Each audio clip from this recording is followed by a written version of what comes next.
In the previous Soviet Union, there was a Western science called Kremlinology, which studied the system and mode of thinking of the Communist Party of the Soviet Union. Without this knowledge, Western politicians are prone to misjudge Soviet diplomacy, strategy and policy at critical moments. Today, there should also be a science called ZhongNanHaism, but the West has not taken it seriously until recently. In the past, nobody cared because of two reasons. First, although the West has dealt with the so-called China about 500 years. However, it's so hard and too far apart about the Chinese language and culture. Unlike the Soviet Communist Party, although it is a weirdo, but after all, its Lenin transformed the product of Marxist thought. Marx and Lenin are German users trained out of Western history. And their mode of thinking has a clear context for the Western world to follow.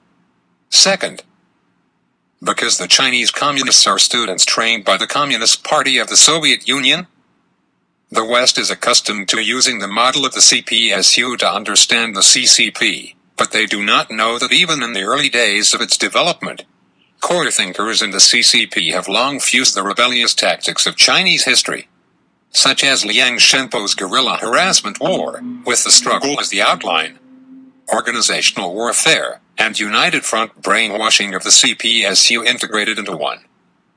Then, Mao Zedong, who is familiar with history and ancient books, after the founding of the People's Republic of China, incorporated the Chinese inherent thousands of years of palace control and yin and yang dependence into the system thinking of the CCP.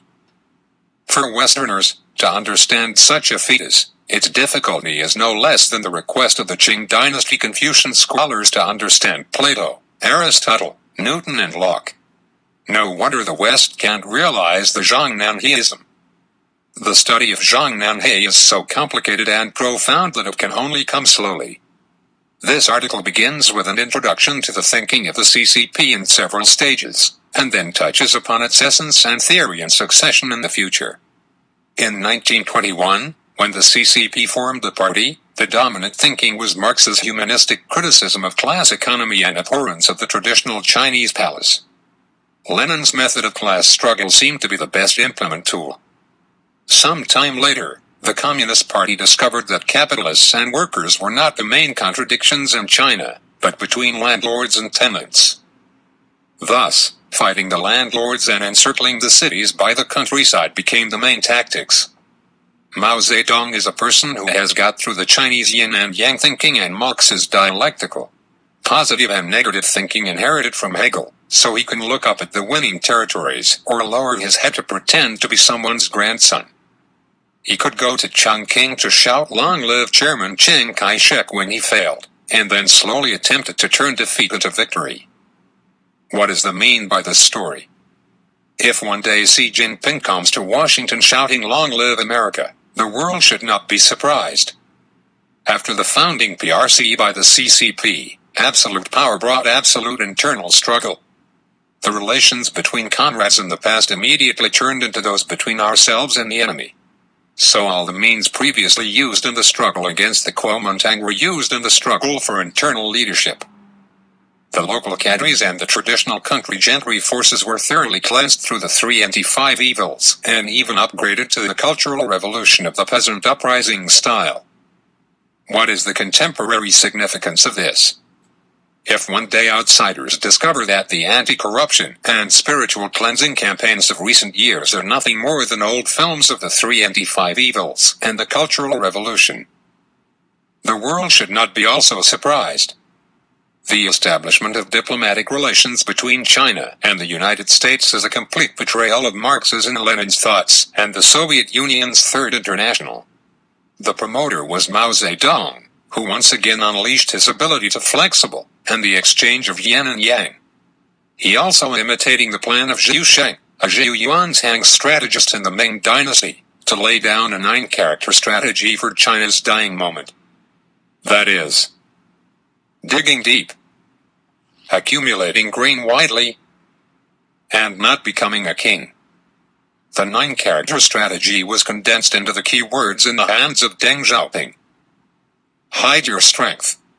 After Deng's death, Jiang Zemin kept pace with the times and converted it back into another strategy. Make a fortune in silence. In this period from hard to soft based on yin and yang thinking, China has entered an era in which 85% of the population supports for 15% of the party members in the urban elite. Due to the lack of ZhongNanHaism school, Westerners, especially Americans, do not understand this situation.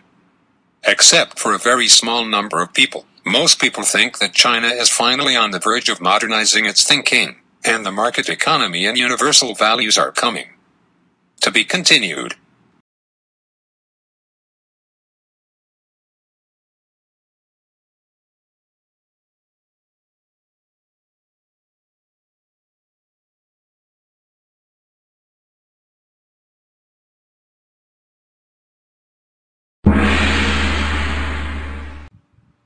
What Westerners expected of China over the past 30 years, a gradual integration into the Western modernization and market economy trajectory, have finally collapsed in 2017-18. What they are waiting for is an estranged China, a red China that is more Western-looking than the West, but increasingly spiritually similar to the Qing dynasty of the 19th and even 18th centuries. In brief, it is one who believes in sinology as the entity, Western knowledge is the usage, and never concession in the authority system. It is believed that as long as it copyright and place on the military strength, China will be able to repolish itself. The biggest mistake in the Western world is to regard the Chinese Communist Party and the Soviet Communist Party as the same kind, and to attribute the mode of thinking in ZhongNanHai to the category of communism. As far as ZhongNanHai is concerned, communism is also Western knowledge, and it is used for usage. This includes copy and surpass its predecessor, the cadre system of the CPSU. The entity of ZhongNanHai, which is the core spirit, is actually imperial rule and palace politics. I am afraid those who do not see this will never understand ZhongNanHaism. Communism, nationalism, and even market economy, science and technology, and military are all tools for ZhongNanHai. They are only Western knowledge to be used, and they are not the entity of thinking. So, what is the entity? It is to take oneself as the core. It is to build a dynasty with eternal generation. This kind of subjective thinking can be clearly stated in an ancient Chinese maxim. Self-cultivation, family equality, ruling the country, and balancing the world. Please pay attention to the subtle features. Self-cultivation is the exercise of their own mind. Family equality is the settlement of stakeholders. Ruling the country is to let the people who belong to their own focus on production without chaos. Balancing the world is to let all nations accept the spirit rather than challenge themselves. The core of this set of thinking is the individual himself, not the external, the common people, nor the country, let alone the world. However, because of the need for family equality, it requires the palace politics. Because of the need for ruling the country, and it requires the imperial rule. And because of the need for balancing the world, it requires a set of foreign relations model. Is that too abstract? Let's check the reality. All the acts of ZhongNanHai that we see today, whether they are economic policies, political infighting, military construction, or foreign relations, have the deepest psychological starting point in their decision-making. Neither the people nor the state, nor the nation, nor the world, it is all based on the self of the ruling class, including self-interest and self-purpose. It is only with insight into the code of all-purpose by self that we can truly understand why Mao Zedong and the planned economy governing the country after 30 million people starved to death also can as if nothing had happened. Why can the Cultural Revolution be launched and bully all the people except a small group of people? Why is the Tiananmen student protest ending with the suppression of tax? Why is nationalism the ultimate tool for society's security today? Why did Beijing use migrant workers as construction tools and then to drive out thus low-end population after a few days? Why can the collective wealth created by all people serve only one party and a few families within the party? Since it is for self-purpose, everything that suits my purpose, you can always use utilization doctrine as a tool, of course, can also be abandoned at any time. The CCP has a famous word: specific problems, concrete analysis. Apart from senior party members, few people understand the precise meaning of this sentence. This sentence can be translated as, there is no fixed truth in the world. All problems should be according to the circumstances and conditions at that time. Can be flexible, how to do the most in line with the current self-interest on how to do. This is an extreme realism, in which there is no God, no justice, no universal value. As long as it is able to maintain and achieve the goal, if meet a weak one, it will exercise the power authority. If meet a stronger one, it will pretend to be a grandson. From guerrilla warfare to united front work, from economy to politics, from military to foreign affairs. All as the case. This is not the product of Western communism, but the typical military, legalist and yin-yang thinking under the Chinese tradition of fighting the world and establishing a dynasty. Today, the essence of the conflict between China and the Western world is not the conflict between Soviet-style communism and capitalism, but the mode of thinking of the yin and yang, legalists, technologists, and soldiers under the Chinese traditional dynasty. Conflicts with Western religious theism, human legal governance, and the tradition of checks and balances of power. To be continued.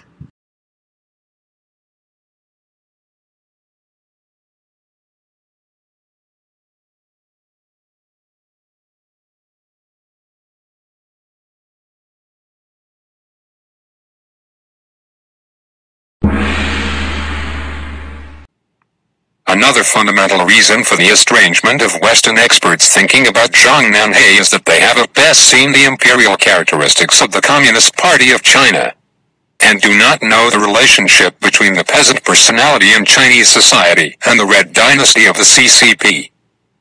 In fact, this relationship does not begin with the CCP, but is a continuation of history. The incompatibility between the CCP and the Western world can still be explained as a way of thinking hedging between the agricultural imperial dynasty and the scientific and industrial countries. China built its country on agriculture, and China, which was taken over by the CCP, was basically a peasant society. The CCP was able to defeat the three elements of the Kuomintang: the weapons and policy support of the Soviet Union, the complete disconnection between the Kuomintang and the countryside, and the peasant mentality dominated by Mao Zedong thought there are two items related to peasants.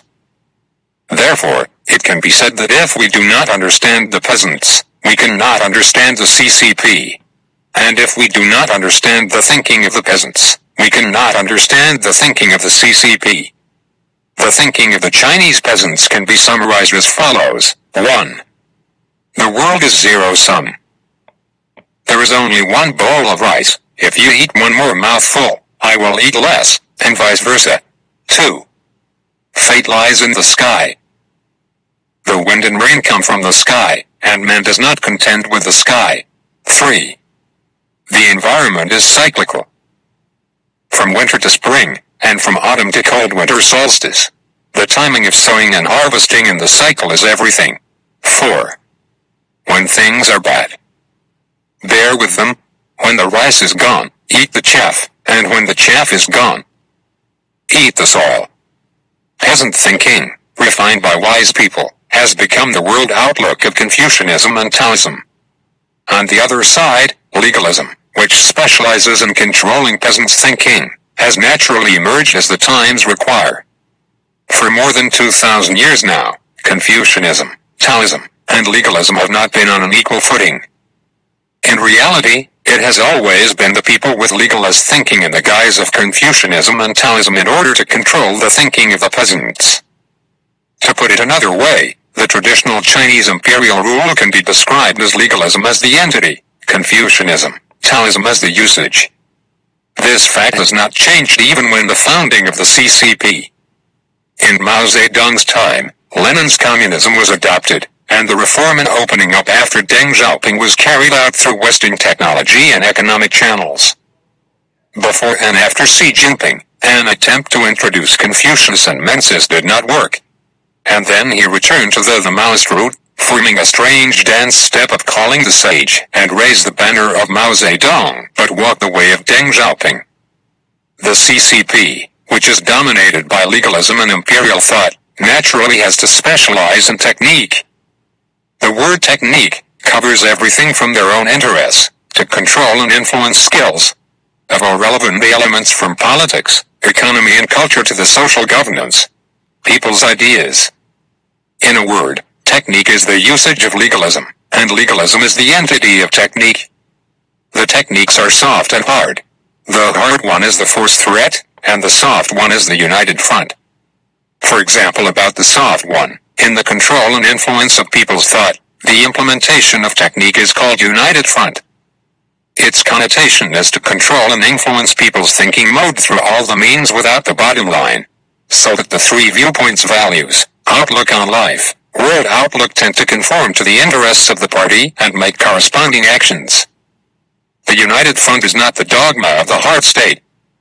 It is based on the situation and state of mind of the object.